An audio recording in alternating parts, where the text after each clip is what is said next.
Telugu YouTube ఛానల్లో మీ వ్యాపార ప్రకటనల కోసం 9154949554 కి కాల్ చేయండి. మాజీ ప్రధాని దేవెగౌడ మనవడు హాసన్ ఎంపీ ప్రజ్వల్ రేవన్నపై లైంగిక వేధింపుల ఆరోపణలు కన్నడ రాజకీయాలను కుదిపేస్తున్నాయి. వివాదం మరింత ముదరడంతో జేడీఎస్ కీలక నిర్ణయం తీసుకుంది. ప్రజ్వల్ రేవన్నను పార్టీ నుంచి సస్పెండ్ చేసింది. కర్ణాటకను కుదిపేస్తున్న అశ్లీల వీడియోల వ్యవహారంపై తొలిసారి స్పందించారు హాసన్ ఎంపీ ప్రజ్వల్ రేవన్న. సత్యమే జయిస్తుందని ట్వీట్ చేశారు. సిట్ దర్యాప్తునకు హాజరయ్యేందుకు తాను బెంగళూరులో లేనని అడ్వకేట్ ద్వారా అధికారులకు సమాచారం ఇచ్చారు ప్రజ్వల్ రేవన్న. విచారణకు హాజరయ్యేందుకు 7 రోజులు గడువు కావాలని కోరారు.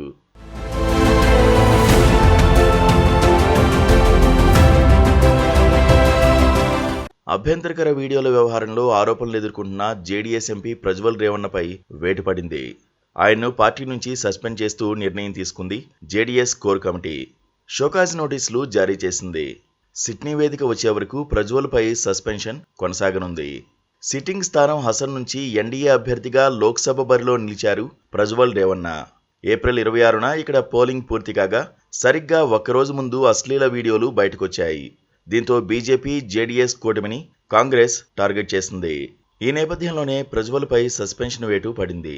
సిట్ దర్యాప్తునకు పూర్తిగా సహకరిస్తామన్న మాజీ సీఎం కుమారస్వామి ఈ వివాదం వెనుక కర్ణాటక డిప్యూటీ సీఎం డీకే శివకుమార్ హస్తం ఉందని ఆరోపించారు. వీడియో క్లిప్లు ఉన్న పెన్ డ్రైవ్లు ఎక్కడి నుంచి వచ్చాయి, ఎవరు పంపిణీ చేశారనే విషయాలపైన దర్యాప్తు చేయాలని డిమాండ్ చేశారు. ప్రజ్వల్ రేవన్న విషయంలో ప్రధాని మోదీని టార్గెట్ చేసిన కాంగ్రెస్ పార్టీకి ధీటుగా బదులిచ్చింది కమలదళం.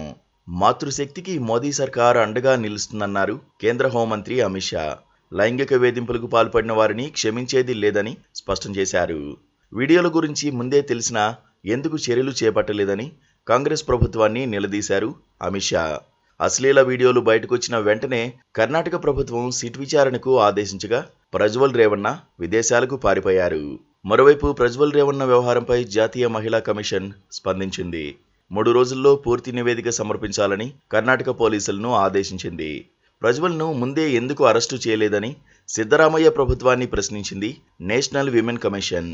లోక్సభ ఎన్నికల వేళ ప్రజ్వల్ వ్యవహారం పెద్ద తలనొప్పిగా మారింది ఆయన పార్టీ నేతలకు. నిజం గడప దాటేలోపు అబద్ధం ఊరంతా చుట్టేస్తుందని, తానే తప్పు చేయలేదని ప్రజ్వల్ అంటున్నాడు. అసభ్యకర వీడియోల వ్యవహారం బయటకు రాగానే జర్మనీ పరారయ్యారు ప్రజ్వల్ రేవన్న. ఈ విషయంపై ప్రధాని మోదీకి లేఖ రాశారు కర్ణాటక సీఎం సిద్ధరామయ్య. ప్రజ్వల్ దౌత్య పాస్పోర్ట్ రద్దు చేయాలని కోరారు. అతన్ని వీలైనంత త్వరగా స్వదేశానికి తీసుకొచ్చేందుకు చర్యలు చేపట్టాలని కేంద్రాన్ని డిమాండ్ చేశారు సిద్ధరామయ్య. ప్రజ్వల్ సెక్స్ కుంభకోణం కర్ణాటకకు పరిమితం కాలేదు. యావత్ దేశం దీనిపైనే చర్చిస్తోంది. మహిళా సంఘాలు మండిపడుతున్నాయి. రాజకీయ పార్టీలు నేరస్తులను కాపాడుకు వస్తున్నాయని మహిళా నేతలు నిప్పులు చెరుగుతున్నారు.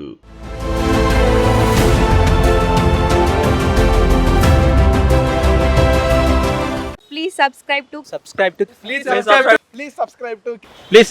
KTV Telugu. KTV Telugu. KTV Telugu. KTV Telugu channel.